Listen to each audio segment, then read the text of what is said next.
성경은 우리 하나님의 마음을 늘 우리에게 잘 알려주고 있습니다. 하나님의 마음은 창세기 1장 28절 말씀에 잘 나타나 있죠. 하나님께서 창세기 1장 28절을 보면 생육하고 번성하고 충만하라 라고 우리에게 이야기해 주고 있습니다. 하나님은 우리가 그렇게 되기를 원합니다. 생육하기를, 번성하기를, 충만하기를. 여러분, 그런 은혜를 누릴 수 있기를 주님의 이름으로 축복드립니다. 하나님께서 아담에게 에덴 동산에게 이 복을 주셨습니다. 생육하고 번성하고 충만한 하나님의 복. 이건 다른 게 아니라 하나님의 창조 질서가 잘 드러나는 걸 이야기하는 겁니다. 생육하고 번성하고 충만하다라고 이야기하면 어떤 개인적인 욕심을 가지고 달려가는 부분을 이야기하는 게 아니라 하나님께서 창조한 그대로 그 땅이, 그 세상이 그대로 잘 진행되어지고 사람들이 하나님의 마음을 알고 하나님의 선한 뜻 가운데 제대로 서서 자기들의 삶을 살아내는 것, 그게 바로 생육하고 번성하고 충만한 거죠. 자연스럽게 하나님께서 그런 은혜를 주실 겁니다. 자연은 가장 자연답고 사람은 가장 사람다운 모습, 피조물이 창조주 하나님 앞에 나와 그 하나님의 은혜를 누리고 살아가는 것, 그 하나님과 연결되어져 있고 질서 있고 조화롭고 품위 있게 세워져 가는 것, 그게 바로 생육하고 번성하고 충만한 겁니다. 우리 하나님은 하나님의 사람들이, 하나님께서 지어놓은 인생들이 그렇게 살 수 있기를 원했습니다. 생육하고 번성하고 충만하다라고 이야기하니까 생육, 번성, 충만, 뭔가를 많은 것들이 확대되어져 가는 것, 확산되어져 가는 그런 느낌이 납니다.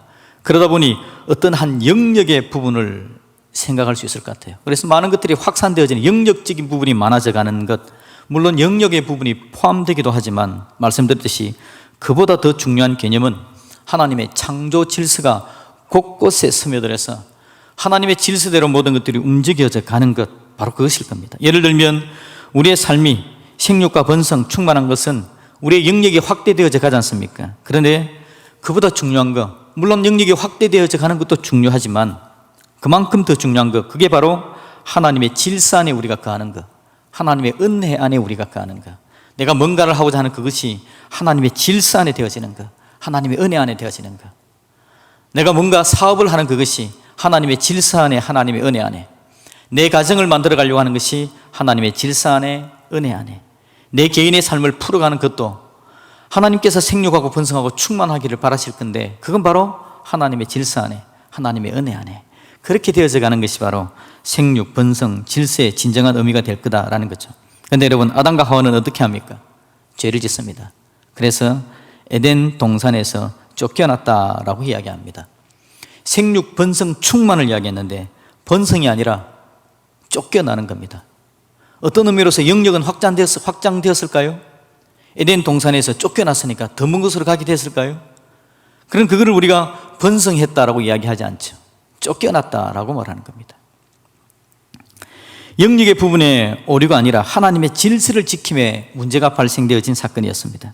하나님은 그들이 생육, 번성, 충만하기를 바라셨지만 결국 아담은 쫓겨나게 됐더라라는 거죠. 하나님께서 한 번의 기회를 더 줍니다. 왜냐하니까 성경에 생육, 번성, 충만이라는 말이 또 한 순간에 나타나기 때문에 그렇습니다. 그게 바로 노아 홍수 이후의 사건입니다. 창세기 9장 1절과 7절 말씀을 한번 보겠습니다. 창세기 9장 1절과 7절 말씀을 보면요, 하나님이 노아와 그 아들들에게 복을 주시며 그들에게 이르시되 생육하고 번성하여 땅에 충만하라 그랬습니다. 7절에도 보니까요, 너희는 생육하고 번성하여 땅에 가득하여 그 중에서 번성하라 하셨더라. 아멘. 이게 언제라고요? 노아 홍수 사건 이후에 노아가 방주에서 내렸을 때에 하나님께서 노아와 그 가족들을 향해서 했던 말씀이 바로 이겁니다. 생육, 번성, 충만, 이 이야기를 한 번 더 들려줍니다. 하나님께서 한 번의 기회를 더 주셨던 겁니다. 하나님께서 노아와 그 가족들이 땅의 곳곳으로 그들의 영역들이 확대되어 가기를 바랐습니다. 무엇보다 하나님의 질서를 지켜내고 조화롭게 하나님 앞에서 세워져 가기를, 그들이 그렇게 살아낼 수 있기를 하나님께서 바라셨다라는 겁니다. 그러고 보니 여러분, 오늘 본문의 이야기를 쭉 읽어보았을 때에 하나님께서 그들에게 주었던 은혜도 있습니다. 오늘 보니까 여러분, 온 땅에 언어가 하나였고 말이 하나였다라고 1절 부분에서 그렇게 이야기를 하죠. 3절에서는 또 그렇게 이야기합니다. 서로 말하되 자 벽돌을 만들어 경고히 급제하고 이에 벽돌로 돌을 대신하여 역청으로 진흙을 대신하고 라고 말하죠. 그들이 여러분 언어가 하나고 민족이 하나고 뭔가 번성하고 확산되어져 갈 수 있는 기회를 하나님께서 주신 겁니다. 생육 번성 충만의 기회가 그들에게 있었죠. 그들에게 기술도 있습니다. 벽돌을 만듭니다. 역청을 사용합니다. 돌을 대신해서 벽돌을 만들고 흙을 대신해서 역청을 사용한다라고 이야기합니다. 여러분, 흙을 진흙을 이겨가지고 돌을 쌓아서 건물을 쌓으면 얼마만큼을 쌓겠습니까? 그것과 비교하여서 규모가 있게 벽돌을 굽습니다. 그리고 그거를 함께 쌓아갈 역청을 단단하게 좋은 재료를 가져옵니다. 그랬을 때 흙과 돌을 사용하여서 만든 건물과 역청과 벽돌을 사용해서 만들어낼 건물을 한번 생각해 보십시오. 얼마나 큰 차이가 있습니까? 하나님께서 그들에게 은혜를 주어서 성읍과 탑을 건축할 수 있는 기술까지도 주었습니다. 그들에게 나타난 거죠. 은혜가 풍성합니다. 생육하고 번성하고 충만할 수 있는 기회를 잡은 겁니다. 도구도 주어졌죠. 그렇게 잘 되면 좋았을 것 같습니다. 그런데 여러분, 오늘 우리가 읽었던 본문의 결론은 뭡니까? 안타깝게도 노아의 후예들이 그 은혜를 누리지 못했습니다. 생육하고 번성하고 충만하라, 그렇게 될 수 있는 기회를 주었음에도 불구하고 그들은 그 기술을 하나님의 질서에 맡기고 사용하지를 못하였습니다. 하나님의 질서 안으로 들어가지 못했습니다. 하나님의 명령 안으로 들어가지를 못했습니다. 그래서 생육하고 번성하고 충만할 생각보다는 자기들의 욕심에 빠져 있습니다. 흩어짐을 면하자라고 이야기합니다.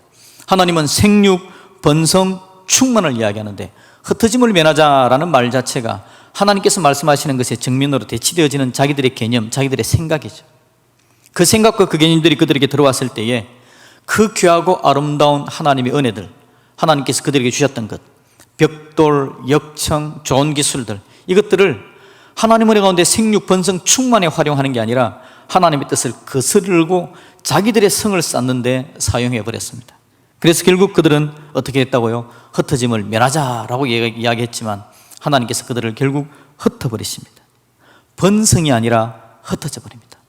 에덴 동산에서 아담은 하나님께서 그에게 번성하기로 원했지만 번성이 아니라 쫓겨나 버렸고, 또다시 기회를 주었던 노아의 후예들 역시도 번성이 아니라 흩어져 버리는 그런 결과를 맞게 되었다라는 거죠. 여러분, 하나님께서 생육하고 번성하고 충만하라, 이거 포기하실까요? 우리 하나님은 포기하지 않습니다. 하나님 우리 인생들을 만들어 놓으시고 저와 여러분들이 생육, 번성, 충만할 걸 원하십니다. 모든 인생들이 그렇게 되어지기를 원하는 게 하나님의 마음이죠. 그래서 하나님께서는 그거를 포기하지 아니하시고 신약으로 와서 다시 예수님의 보혈의 은혜 가운데 우리에게 들려주십니다. 그게 여러분 우리가 너무 잘 아는 예수님의 지상 명령 속에 포함되어져 있죠. 마태복음 28장 19절 20절 말씀에서 하나님은 그 말을 우리에게 너무 잘 이야기해 줍니다. 그러므로 너희 가서 모든 민족을 제자로 삼아 아버지와 아들과 성령의 이름으로 세례를 베풀고 내가 너희에게 분부한 모든 것을 가르쳐 지키게 하라, 그렇게 이야기를 해주고 있습니다.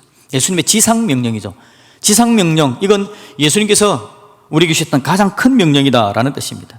결국 우리는 이 명령을 복음을 전하라라고 이해하고 해석을 합니다. 모든 사람을 제자로 삼아라라고 말하고 있기 때문에. 그런데 여러분, 그 제대로 된 의미, 해석부터 하고 결론에 도달했으면 좋겠다라는 거죠. 어떻게 해석해야 합니까? 하나님께서 생육하고 번성하고 충만하라라고 이야기를 하셨습니다. 이 말씀과 한번 연결시켜보자라는 거죠. 사람의 죄가 인생이 생육하고 번성하고 충만하는 걸 오염시켜버립니다. 그래서 하나님은 생육, 번성, 충만, 하나님의 질서, 하나님의 은혜가 그렇게 되어지기를 바랬지만 사람들이 만들어 놓은 건 하나님의 은혜, 하나님의 질서를 생육, 번성, 충만하는 게 아니라 사람들의 죄가 오히려 문제를 생육하고 번성하고 충만하게 합니다. 문제를, 바이러스를 생육하고 번성하게 충만하게 만드는 일들이 오늘 우리 가운데 와 있더라라는 거죠. 그러니 우리 예수님께서 그 인생들을 그냥 두고 볼 수 없지 않습니까? 생육, 번성, 충만하기를 원하시는 하나님께서 인생들이 그렇게 되어지기를 원하셔서 우리 하나님이, 삼위일체 하나님께서 결정하신 게 뭐냐니까 인생의 이 죄의 문제, 인생의 이 문제를 해결해 주시려 하는 겁니다. 그래서 우리가 너무 잘 아는 예수님의 십자가가 계획이 되어지는 겁니다. 완벽하게 예수님은 그 임무를 수행하십니다. 죄의 결박을 깨트리고 승리하시죠.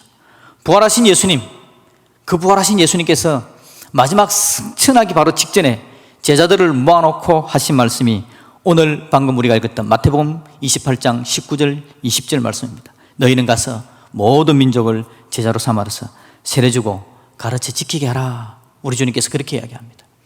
이게 바로 하나님께서 말씀하신 생육하고 번성하고 충만하라 라는 이 구약의 말씀이 재해석되어진 우리 예수님의 명령의 말씀이죠. 그 예수님의 은혜가 오늘 저와 여러분에게 있습니다. 그래서 오늘 우리가 그 은혜를 누리고 하나님 사랑 가운데 세워지게 됐죠. 하나님께서 저를 봅니다. 저를 보는 하나님의 마음이 어떨까요? 하나님은 똑같습니다. 모든 인생에게 똑같이 그렇게 하나님께서 생각하기 때문에 저에 대해서 하나님께서 그렇게 생각합니다. 네가 생육하고 번성하고 충만하기를 나는 바란다. 우리 하나님께서 그렇게 저에게 말해 줍니다. 그런데 여러분, 하나님께서 우리에게 저에게 이렇게 많은 기회를 주십니다. 그래서 우리에게 벽돌도 주시고 역청도 있게 하십니다. 하나님의 은혜를 주시는 거죠. 하나님께서 주신 은혜가 우리의 살아가는 삶 가운데 하나씩 하나씩 쌓여갑니다.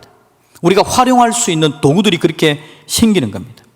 그런데 여러분, 이제 우리에게 중요한 건 뭐냐니까 이 벽돌과 역청을 들고 어떻게 할 것인가입니다. 아담에게 하나님께서 은혜를 주셔서 에덴 동산에서 그에게 에덴 동산의 모든 것들을 주면서 생육하고 번성하고 충만하라 그랬습니다. 하나님께서 노아 홍수 사건 이후에 다시 기회를 주시면서 노아의 후예들에게 생육하고 번성하라 충만하라 라고 이야기하면서 그들에게 벽돌과 역청을 주셨습니다. 하나님의 은혜를 주셨습니다. 그들의 손에 안겨주셨죠. 어떻게 활용하느냐, 이게 중요하다 그랬죠. 오늘 우리 역시도 마찬가지입니다. 하나님께서 우리를 사랑하셔서 우리에게 은혜를 주시고 벽돌도 주시고 역청도 주십니다.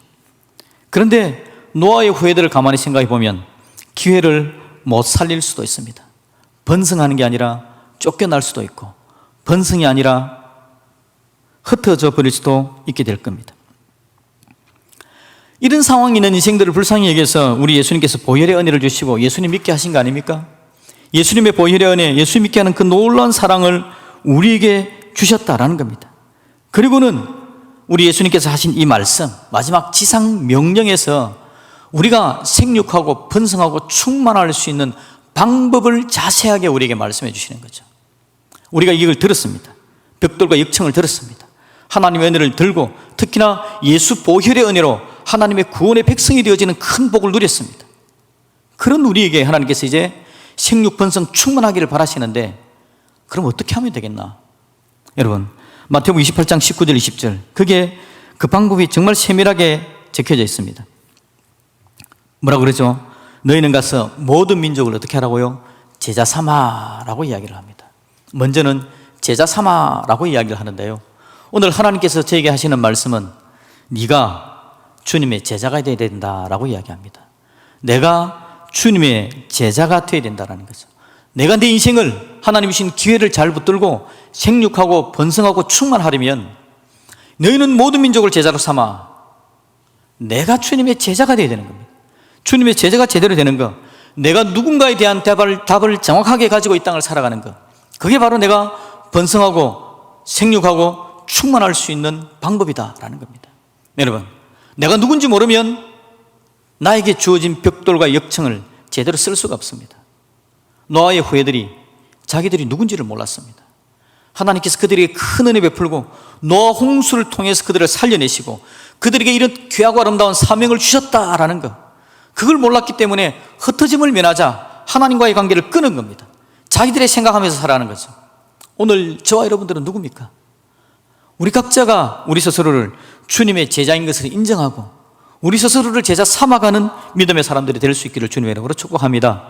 이게 바로 내 인생을 생육하고 번성하고 충만하게 만들 수 있는 기초 작업이 되어지는 겁니다. 그 다음에 또 뭐라 그럽니까? 너희 가서 모든 사람을 제자로 삼아 세례를 베풀고 라고 우리에게 이야기하고 있습니다.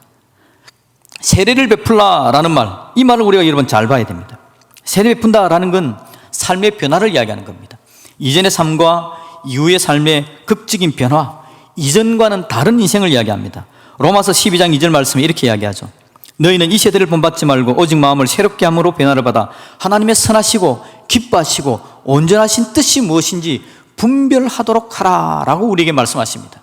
이 로마서 12장의 말씀은 여러분이 너무 잘 아는 것처럼 로마서는 12장을 중심으로 앞쪽은 믿음편, 12장부터는 생활편이지 않습니까?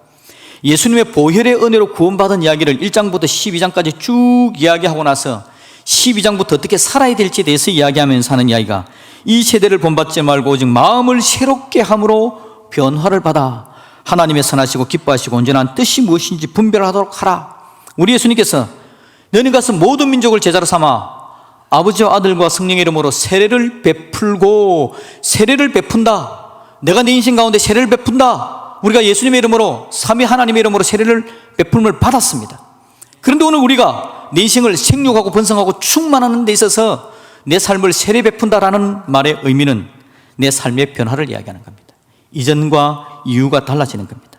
이 세대를 본받지 말고 오직 마음을 새롭게 함으로 변화를 받아. 여러분, 지금 이 시대 세례받지 못한 세대입니다.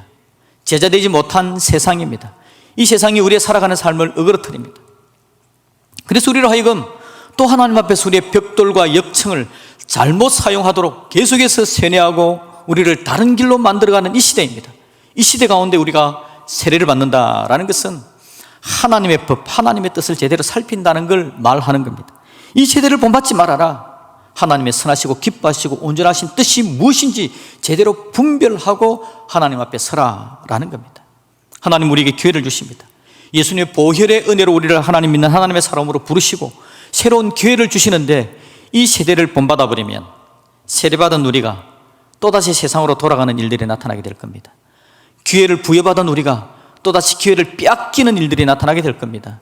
여러분, 연초입니다. 어떻게 살아야 될지에 대한 이야기를 제가 여러분에게 계속 하고 싶어서 지난주 지난주 계속해서 이 말씀을 함께 나누고 있는데요, 우리가 살아가야 되는 삶의 방법들, 지난주에는 새 가죽부대가 필요합니다 라고 이야기했습니다. 오늘 말씀도 다르지 않습니다.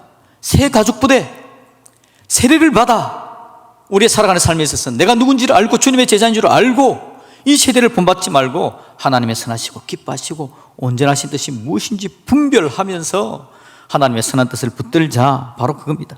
그리고 나서 여러분, 세 번째 뭐라 그러죠? 가르쳐 지키게 하라 라고 이야기합니다. 가르쳐 지키게 하라. 가르쳐 지키게 하라. 여러분, 저와 여러분들 나 자신을 가르쳐 지키는 사람이 되어야 합니다. 늘 주님 앞에 나 자신을 세우고 훈련시켜야 합니다.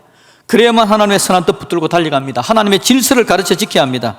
하나님의 마음을 배워야 합니다. 하나님의 뜻이 무엇인지 하나님과 연결되는 법을 배우고 하나님께 나아가는 사람이 되어져야 되는 거죠. 그래야만 생육하고 번성하고 충만할 수 있는 사람이 되어질 겁니다. 여러분, 이걸 제가 말씀드릴 때 마태복음 28장 19절 20절 말씀, 전도에 대해서 우리가 잘 활용했던 말씀이지 않습니까? 복음을 전한다라는 말의 의미가 뭡니까? 바로 나 자신을 하나님 앞에 생육하고 번성하고 충만한 사람으로 세운 그것을 나 자신의 범위를 넘어 다른 사람에게로 확산시켜가는 것, 그게 바로 전도 아니겠습니까? 내가 하나님의 사람으로 온전히 질서 있고 온전한 모습으로 서 있지 못하면 무슨 전도가 이렇게 나겠습니까? 전도라는 것은 나부터 시작돼야 되겠죠. 내가 바로 하나님 앞에 생육하고 번성하고 충만한 하나님의 사람이 되어져 이 하나님의 귀한 은혜를 주위로 흘러보내는 것, 그거 바로 전도가 아니겠습니까? 하나님, 우리가 그렇게 생육, 번성, 확산되어져 가기를 원하시는 겁니다. 여러분, 새해 많은 부분에 있어서 여러분의 영역들이 확산되어져 갈 수 있기를, 넓어져 갈 수 있기를 주님의 이름으로 축복드립니다. 학생들은 공부하는 부분에 있어서 영역이 확산되어져서 확장되어져서 점수도 오르고 공부하는 많은 부분에 있어서 효과가 나타났으면 좋겠습니다. 청년들 많은 부분의 계획을 가지고 나갈 때 여러분의 계획들이 확산되어져 갔으면 좋겠습니다. 사업하는 분들, 가정의 모든 계획들 하나씩 하나씩 영역이 넓어지기를 우리 하나님도 원하십니다. 그런데 여러분, 영역의 부분에 있어서 영역보다 더 중요한 건 뭐라 그랬습니까? 바로 하나님의 질서가 다스리는 것, 하나님 은혜 안에 거하는 것, 그게 더 중요한 부분, 그게 더 먼저여야 된다라는 겁니다. 혹시 여러분 영역을 확대해 가지고 여러 가지 것들을 계획해 가고 있습니까? 새로운 일들을 진행하고 있습니까? 어떤 부분들은 있어서는 이전처럼 그 일들을 계속해서 잘 해나가기를 바라고 계십니까? 자세히 살펴보십시오. 내가 지금 확산해 가려는 나의 영역이 은혜에서 혹시 멀어지지는 않나? 내가 지금 활용하려는 나의 역청과 벽돌이 제대로 지금 활용하고 있는 건가? 하나님의 질서 속에 있는가? 하나님의 질서와 다 있는가? 하나님께서 나를 사랑하셔서 나에게 주시는 그 방법 속에 내가 들어가 있는가? 이 부분이 여러분 잘 정리될 수 있기를 주님의 이름으로 축복드립니다. 그러면 질서 있을 겁니다. 하나님의 계획과 하나님의 은혜가 더 풍성하게 나타나게 될 겁니다. 우리 하나님께서 그렇게 원하시는 우리의 삶이 생육하고 번성하고 충만한 은혜가 틀림없이 있을 줄 믿습니다. 그렇게 2021년을 달려가시고 연말에 이 하나님의 은혜대로 그렇게 생육하고 번성하고 충만해 왔습니다 라고 고백할 줄 아는 저와 여러분들이 되어지기를 우리 주님의 이름으로 축복드립니다. 아멘.